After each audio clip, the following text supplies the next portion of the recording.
বর্তমানে rapidly expanding religion কিন্তু ইসলাম। এত ইসলামোফোবিয়া, এত নেগেটিভ ন্যারেটিভ, তারপরও কিন্তু গ্রো করছে। কারণটা জানেন? খুব সিম্পল। এদের ক্লিয়ার পারপোজ অফ লাইফ দেওয়া আছে, সেটা ইহকালে নয়, সেটা পরকালে।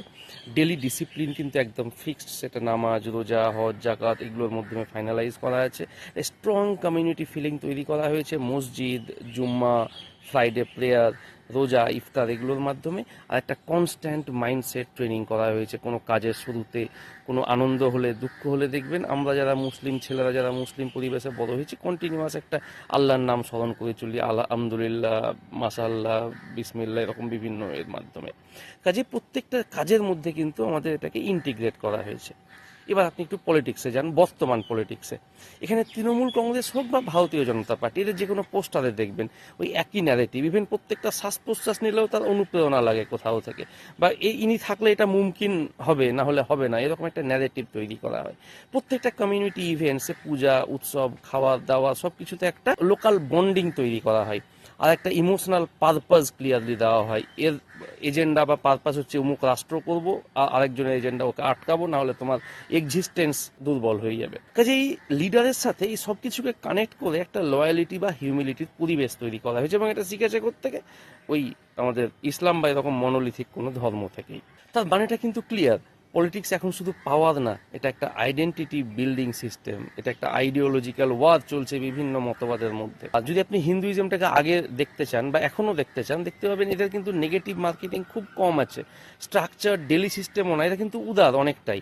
আর ইউনিফাইড ডিরেকশনও কিন্তু কম। এবং এর জন্য কি দেখা গেছে, এটা গ্রোথ কিন্তু খুব লিমিটেড। বেশিরভাগ ক্ষেত্রে এটা নাম্বার কমছে বা একটা স্ট্যাগন্যান্ট হয়ে আছে। এই জায়গাটাকে কিন্তু ভারতীয় জনতা পার্টি এখন ধরার চেষ্টা করছে।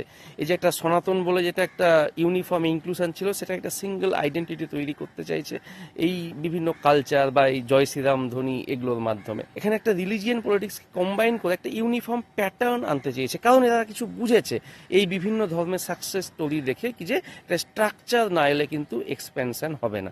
আরেকটা জিনিস আপনারা খেয়াল করেছেন কিনা জানি না, এই বর্তমানে এখানে দেখবেন এই এই পলিটিক্সের একটা ক্লিয়ার পারপাস এরা নিয়ে এসছে।